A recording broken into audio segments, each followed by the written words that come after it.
Today, for part one of my birthday figure haul, we're going to be reviewing my oldest figure now, the Super Action statue, Joestar. Now, this dude, he may look good on the box, and he is good. This man was made in 2011.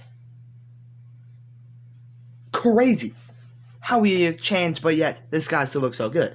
So, front of the box, Joestar, Super Action statue, the Japanese logo for Super Action statue, and the JoJo's logo. On this side, we have a picture of Joestar, and I think it's on the same on this side too. On the back, well, dude, why is it? Sorry, my camera's just acting stupid lately. But here on this side of the box, we have 4 seemingly random poses, but looks fire. Now, this coloration is specifically his manga colors, are the colors that you see in the intro for part 2. And then down here you can see all the accessories he comes with, but we'll get into that in a second. First, let's get him out the box.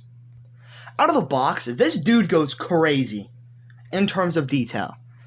Okay. But you can see there is shading all over the figure.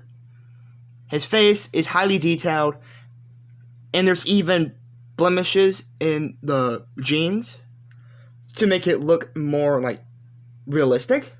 Looks awesome, especially the boots. The boots also have shading. Really, there's just shading throughout this figure, and it's really awesome. But first, let's go ahead and get to the accessory.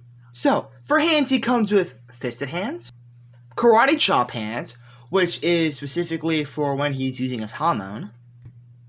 Fully splayed out hands, which I'm not sure what these are for. I think they're just for show. 1 semi-open hand, a pointing hand, a holding hand to hold his big hammer that he comes with. Don't know why, but it's fire. Then it comes with another holding hand to hold his beautiful but heavy crossbow. Another alternate piece for it to show him actually shooting something. And then an angry head sculpt and some clacker volleys. But there's one more. The scarf piece is actually removable, so it is also technically one accessory. But of course, there's also one more. A flight stand, which also has an interesting gimmick. For the gimmick, so let's say you wanted to, have this piece right here, but also want this piece to be right here as well. You can take these off. This one stops sliding, and you can connect them. Pretty awesome, in my opinion. But that is all for accessories. Let's go ahead and get on to the articulation. So, without the scarf, his head can go this far back and this far forward. But when you put the scarf piece on,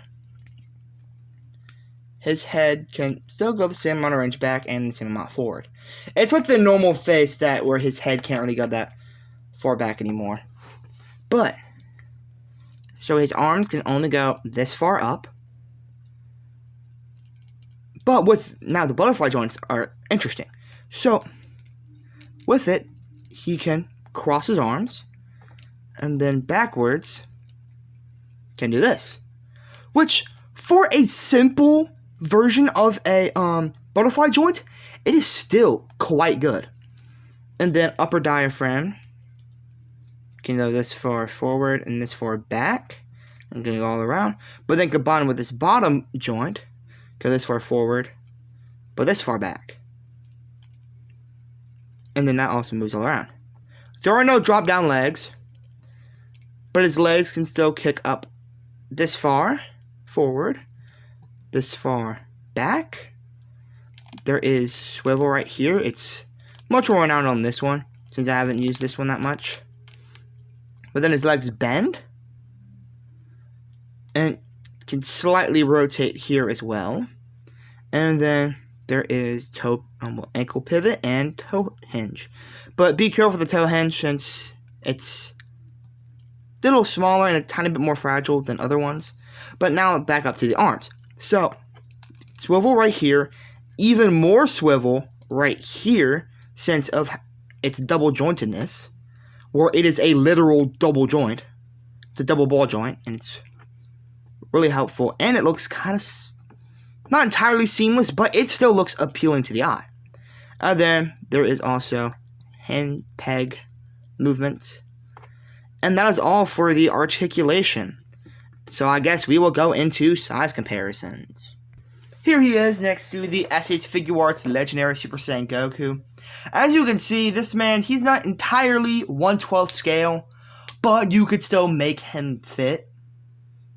Because I think Joseph is actually a pretty tall boy in the anime and manga.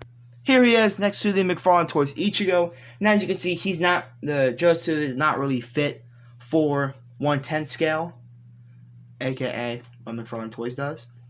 So yeah, that's why I say that you could still make him fit for 1/12 scale. Here he is next to the the Super Action Statue Silver Chariot. He's a banger. If you want, you can go watch that review as well, somewhere on my channel.